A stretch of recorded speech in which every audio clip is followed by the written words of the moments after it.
we're talking about science. It's something I'm very deeply interested in. Let's say I know a lot of things about it. They know a lot of things about it. It's a conversation that's come together well. But in the end, they would be to talk about family. My cousin is a physicist. He's brilliant. He's got a doctorate of physics. He works with lasers all the time. It's crazy. But so how do you reach him? How do I have a conversation about science, even if it's something I know a lot about? He's going to come back to me and say, but Aaron, you're not a scientist. You don't really understand a couple this stuff. things about this. How do I go about it? That's always tempting, right? Because you realize you don't have expertise in a certain area. But remember this, in all my trials that I do in front of juries, I call in expert witnesses, usually in all kinds of different areas: DNA experts, medical experts, experts in certain material evidences.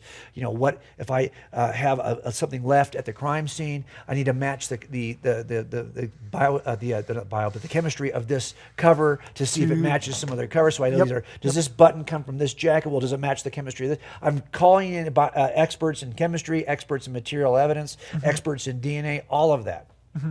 Those experts don't get a vote.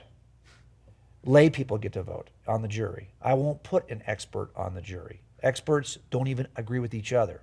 As a matter of fact, when I bring that one piece of evidence and I lay it on the table, I'm going to have an expert who's going to testify for the jury. And guess what the defense team is going to do? They're not going to bring in a new piece of evidence. They're just going to bring in a different expert who's going to say the exact opposite thing about the same piece of evidence. So now I have two PhD experts, one more expensive than the other, saying two completely opposite things about the same piece of evidence. Yeah. Really?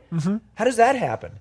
Because we experience this in the argument for God, do we not? Exactly. So it's not. So again, in the end, by the way, who is to decide which of the PhDs is telling the truth or is correct? A lay person. And if you told me you were an electrician and I got a murder involving an electrical fire, I'm not putting you on the jury. Because you're gonna have a lot of presuppositions about electricity. Think you know more than the experts that I call because you think you have a horse in the race. So I'm not putting you on my jury. I don't put experts on juries. I just want reasonable, passionate people who care and are willing to do their homework. As it turns out, if you think you need an expertise in physics in order to understand the cosmological argument, you're wrong. As a matter of fact, it maybe actually would work against you. Because if you have a naturalistic bias, you just bring that into your PhD. I want people who are interested and passionate who can assess the statements of competing PhDs. So would it be sort of a similar argument or topic of which you said with your dad in the different groups? Would it almost put that expert in a different group if I'm trying to have that discussion? Now I just need to pray that another expert can have that discussion so they're on the same. Well, I think we have to. So for me, I want to read everything, and I want to read all the experts. Those who are taking a naturalistic perspective. So on cosmology, I'm going to read everybody, and you're going to have more people who are naturalists because science has moved in this direction. Science is more than willing to ask the what, when, why, how, and where questions, but they'll never ask a who question. Now we would never do an investigation and leave out a who question. 6 questions need to be asked in every investigation, but science says who's are out of bounds. Whose can never be causes, only what, where, why, when, how. Okay, really?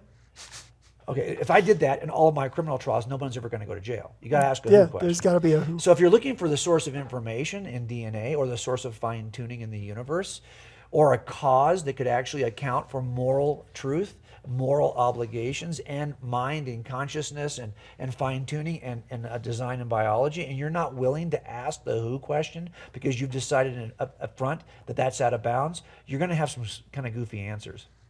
Because it may just be that the best inference from the evidence is a who, and if you aren't willing to ask a who question, and guess what?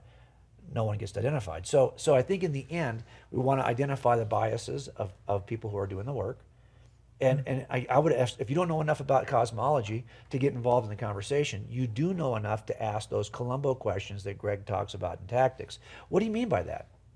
Why do you think that's true? Have you considered this alternative? Those 3 questions we have to master. Because if you said, well, look, there's not enough evidence to suggest that God exists. Well, what would qualify as evidence? What do you mean by evidence? Because I think there's more than enough evidence to do this, but I know how evidence works in criminal trials. Do you even understand what counts as evidence? Maybe you don't. There's broad categories of evidence. So what do you mean by the word evidence? And if you say, well, then why do you think that's the only definition of evidence? On what basis What did is- you come to that understanding? Do you have Yeah. a background working evidence? I could easily say to the physicist, well, yeah, you've got a background as an expert, but you have no idea what qualifies as evidence in making a case. That's my expertise. So I guess you can't talk about this.